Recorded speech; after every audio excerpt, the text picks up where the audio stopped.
as you can hear, I'm a little bit, bunged up, and I've been poorly all week.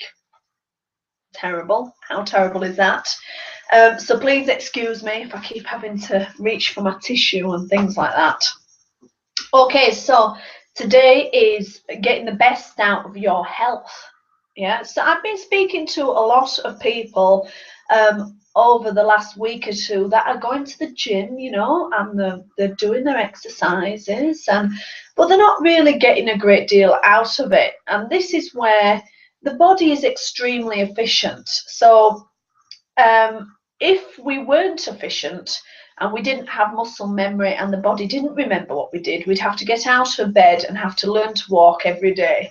But we don't have to do that. And the body gets used to certain exercises very, very quickly indeed. So this is where I'm a stickler for making your gym programs, your running programs, your exercises as efficient as possible. We want the results. So once the body gets used to something, and in my experience, it takes about 4 to 6 weeks for the body to be kind of nice and comfortable with a workout, that is the time to change it, mix it up, shift it around. What's really crazy is the body does remember the order you do things in. We are creatures of habit. So if I'm struggling for time and I don't have time to personally train someone, I'll say, listen, I'll see you next week. You know that program you're doing, do it backwards. And they go, are you daft? Are you silly? Do it backwards. The body thinks it's a new program. So it really does make a difference. If you've got a route that you do and you do it the same way all the time, I'm telling you, it's a different run if you do it the other way. That is just the way the body works.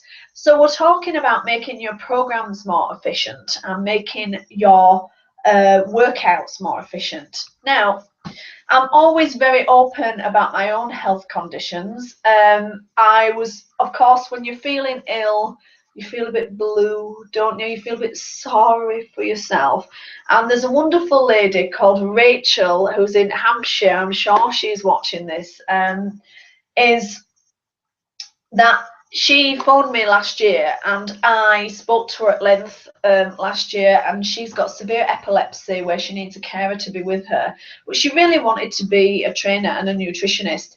And I got an email when I was feeling a little bit blue, and a little bit down, feeling sorry for myself, feeling a bit ill, and I got a lovely email from Rachel that just perked me up no end. She's now a clinical nutritionist and trainer, and she's out there and she's doing it. And she said, I quote from her email, you taught me that it didn't matter what health conditions you have, you can always help someone else. And it was a kick in the pants I needed at that point. So I've always been very open with my own health conditions, and because I have certain health conditions, I think to myself, there must be someone else out there with the same health conditions. So everybody knows that I've Hirschsprung's disease, which is a bowel condition, and I've been on heavy meds on and off, which has affected my weight and my metabolism. And I've actually got an appointment on the 5th of March with a private clinic that's going to help me sort out my metabolism as I am metabolically challenged, which I'm sure a lot of you out there are. But there's some things that have come back to me that's very, very interesting, and I thought, I can't be the only one suffering with this. I'm sure some people may relate to this as well. So when we're looking at getting the best out of our health, it doesn't just encompass what we're eating. It doesn't just encompass what we're doing exercise-wise. The number on the scale isn't your health, yeah? The shininess of your hair, the sparkle in your eyes, how are your nails, how is your breath? All of these things tell us whether our body is in good health. And one of the things that tells us whether we're in good health or not is how well we sleep. So I'm having a few cortisol problems. So cortisol is one of your stress hormones. It's like a sister to adrenaline. Yeah, so we need these things in our body. And they do stabilize the metabolism, they generate heat, they do all kinds of things. Now, your cortisol is supposed to be high in the morning so that you're up and you're ready to go and you're feeling perky. And then in the evening, your cortisol is supposed to be low so that you can go to sleep and have a good night's sleep. For Anna, I am sleepy in the morning. My cortisol levels are low in the morning. And then at 1 and 2 and 3 and 4 o'clock in the morning, my cortisol levels are high and I can't sleep. Yeah. So also the heat goes to around your organs because that's where it's needed, that's where it's important. And so the heat stays away from the extremities. So I suffer from very badly cold feet and cold hands in bed. I get cramp. And so that stops me from sleeping. For those that suffer very badly from this, they may get Raynaud's disease, which is where the blood comes away from the extremities and it really does bother the hands and feet. So do you suffer from the cold? Are you perky in the evening and sleepy during the day? You know, are your cortisol levels out of whack? So cortisol doesn't just deal with sleep. It's activated by stress. It's activated by exercise. It's activated by numerous things. It also regulates the temperature in the body and also regulates metabolism to a certain extent. Cortisol lays down fat, particularly around the middle. So people may have heard me joke, you know, saying I was born with a physical deformity. I was born with no waist. Apparently, I've learnt that this is a very typical look for someone with high levels of cortisol, or maybe cortisol high levels at the wrong time. Yeah. So are you more of an apple shape than a pear shape or an hourglass? You know, are you carrying more weight around the middle and have skinny arms and legs and a skinny face? You know, so the stress can activate cortisol and so can exercise. The body doesn't know the difference between mental, physical or emotional stress. I've said that before. It doesn't know the difference between the three, and so what happens is the body can be stressed looking at a computer screen, the body can be stressed speaking on the phone, the body can be stressed after running a marathon, the body can be stressed after some emotional news. Yeah, so the idea is it can be activated by a number of things. So how do we deal with this? Now, I've yet to go to my appointment and get much more information on it, but one of the things is really to get a good night's sleep. Now, we all know that sleep does really affect our health. We all know it affects our food choices the next day. So if we're tired and run down because we got 2 hours sleep the night before, we are going to be reaching for that Snickers. Sugar is the most immediate source of energy. It's quick, you crash and burn afterwards, but it is the most immediate source of energy. So the body will say, give me the big biscuits, give me that Snickers bar, I need some energy right now. Give me the coffee, yeah? So the caffeine, give me the coffee. So this is all to do with cortisol levels. Now, what's quite amusing to me as well is from my background as a performing arts person, I would perform in the evening. My adrenaline and cortisol would be up in the evening. And I am not a morning person. Yeah, so even before my cortisol levels got mucked up, I was of that make. I am actually thinking, if he's watching, of Mr. Lee Murtagh, boxing champion himself. He is not a morning person. But then he would have boxed mostly in the evening, you know, so he's probably a bit more wired. If you know him, you know he's wired in the evening rather than he is in the morning, you know.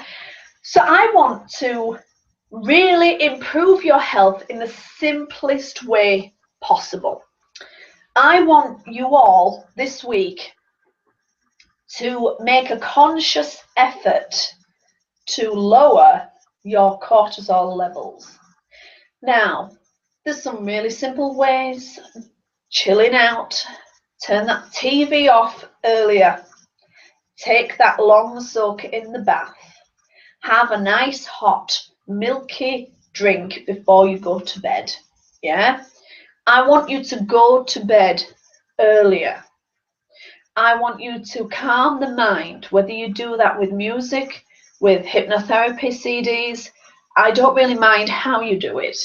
But the whole idea this week is I want you to challenge yourself, and I want you to get as much sleep as possible in the next week.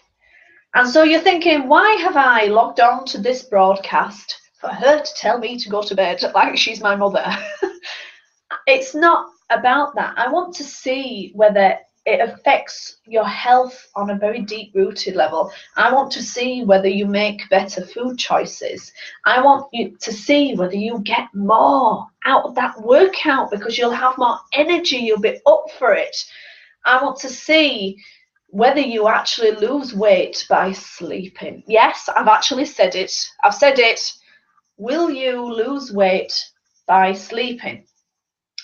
Now, one of the things that happens is when we don't get enough sleep and we feel bad, we're reaching for the wrong foods, we lack luster when we're doing our workouts, we're kind of dragging ourselves through the day, we're going to look a little bit puffy.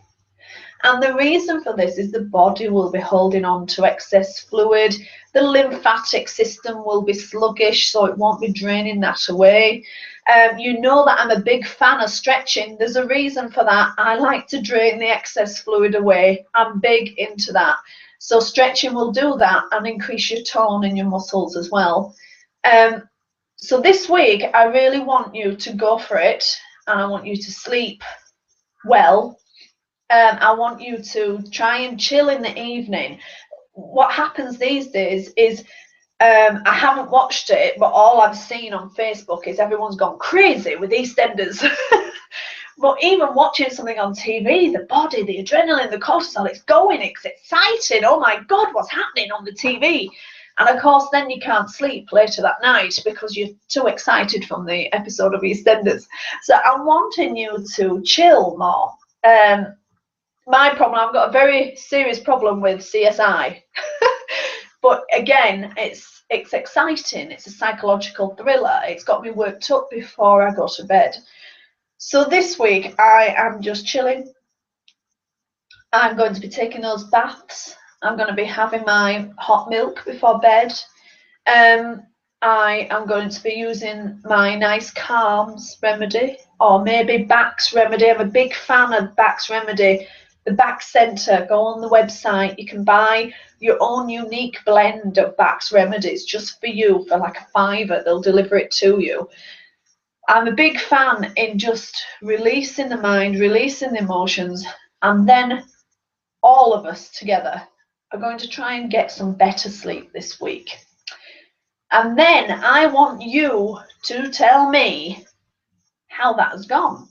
I want you to tell me whether you did make better food choices, whether you did get a better workout, whether you did feel better during the day and have more energy, whether you were happier. You know, people are grumpy when they're tired. Were you happier after a week of sleeping? This is health. Yeah, were the eyes sparkling? Were you dancing on the way to work? That's what I want to know. I'm going to do this too. My cortisol levels are extremely out of whack. So obviously it's something that interests me a great deal. But I thought if I've got this problem, I'm sure other people out there must have it too, you know. So if you do need a more efficient workout, stop doing the same old thing over and over again. Come to me. I'll give you a program. If what you are doing presently does not work, come to me. Get in touch with me. I can help. But whatever you do, if something isn't working, stop doing it and try doing something different. Yeah? It's amazing how the smallest things can make a huge difference. So those of you that got my emails, look, I'll show you my nice pretty bangle there. You see my nice pretty bangle? I got this. There's magnets on the inside of the bangle, and it's supposed to help with circulation, with sleep, with metabolism, everything.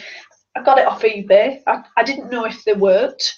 I've sent an email out there the other week saying, has anyone else tried this? And a few of you have. Mixed reports. Some of you have thought they were great. Some of them thought that they weren't. And I had a bad hip for a long time.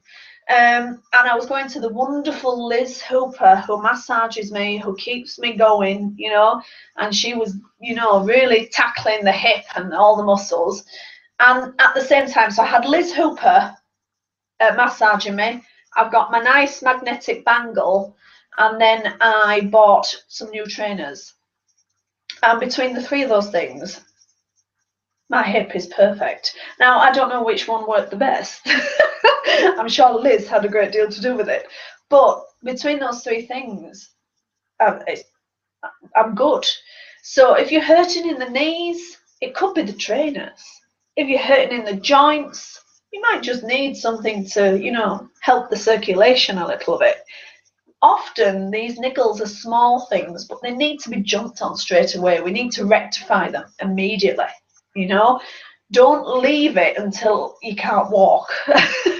Don't leave it until you have to stop doing what you want to do. I know there's a few of you out there at the moment training for half marathons, and there's a few niggles creeping in. It's a good distance, and marathons are a good distance. If a niggle creeps in, you have to jump on top of it.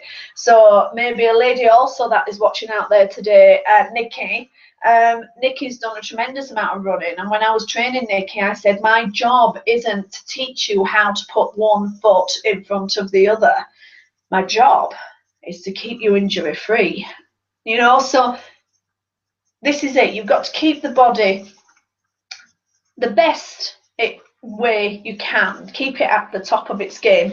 And even if you're struggling with a few little health issues like myself, you've still got to stay on top of it. You've got to become obsessed with yourself. You've got to become obsessed with the condition, because that way you'll get through it. So I'm going to leave you with some reflexology today. So I do love the reflexology, but people were saying, you know, reflexology really relaxed me, and I could go to sleep after reflexology, but I can't just be fiddling with my feet while I'm in bed.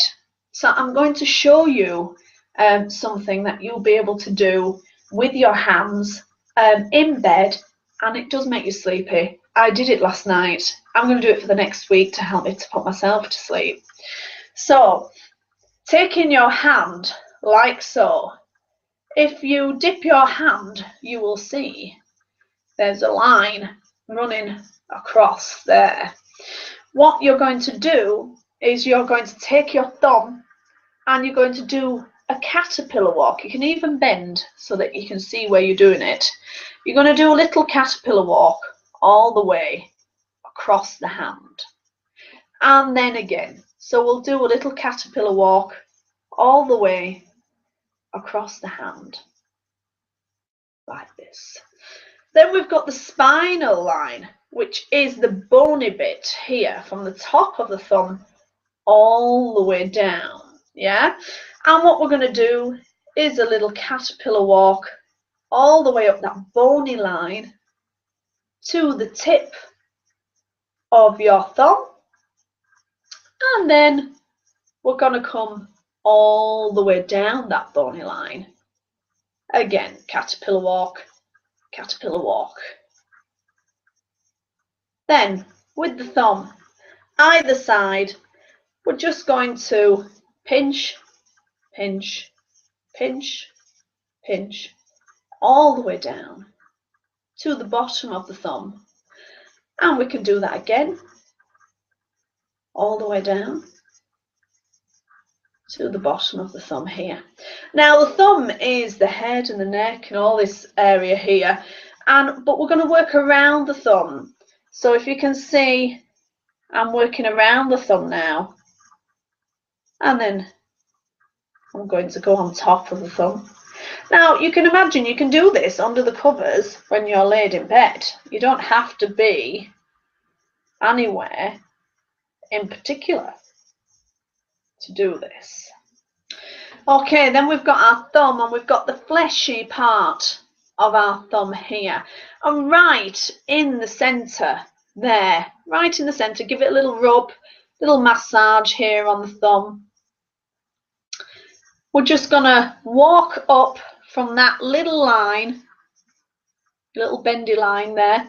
We're going to walk up, caterpillar walk, all the way up, all the way up, all the way up. And then right in the centre, I want you to press and just gently rub. Yeah, so we're just releasing the tension. We're relaxing as we go. So going back to our bony line, coming down from the tip of the finger, before you hit that bony bit there on the thumb, there's a little dip in here. And I just want you to rub backwards and forwards, just there, little dip, just to the side of the thumb there. And then we've got two acupressure points that work very well if you're wanting to get off to sleep. If you close your hand gently, just like that, where your index finger is here, there's a spot. And I just want you to press in the center of this spot. So you can hold this for up to a minute if you wish. It's just a de-stress. It's just a relax. Then from your little finger all the way down, before you hit the wrist bone, you've got a little dip in there. And again, you can press there. And again, you can hold this for up to a minute. Now, I've been moving my arms and hands in all kinds of directions in order for you to see what I'm doing there. But you've got to imagine you could be just in bed, just relaxed, just doing that, you know, and working on the reflexology points to help you relax, to help you get off to sleep. This does work, as I did it last night, and I slept. Very, very, very rarely do I fall asleep before 12 o'clock. It's just unheard of. Even if I've got really good intentions and I go to bed at 9:30, you can guarantee at 2 or 3 o'clock in the morning I'll still be awake. So I was using the reflexology in bed last night just to de-stress and just to relax. I went for a hot bath. I had my milky drink. And today, yep, I feel better, and I had a lovely healthy cereal, and I went off to do Pilates. I felt good doing Pilates. The idea is health isn't just about the scales. It's not just about how you feel even. It's about how the skin looks. It's whether you've got bad breath. It's how quickly your nails and your hair grows, how sparkly your eyes are. I suppose it does often come down to the bottom line is, how do you feel? If you feel like hell, something's got to change. So this week, I want you to get the most out of your health by naturally lowering your cortisol levels by sleeping. Let me know how you get on. I hope you do well. Send me the feedback. I want to hear about it. And I'll speak to you very soon. Happy Saturday. I hope you're well. I hope no one's got this horrible flu bug. And I'll speak to you very soon. Okay, bye.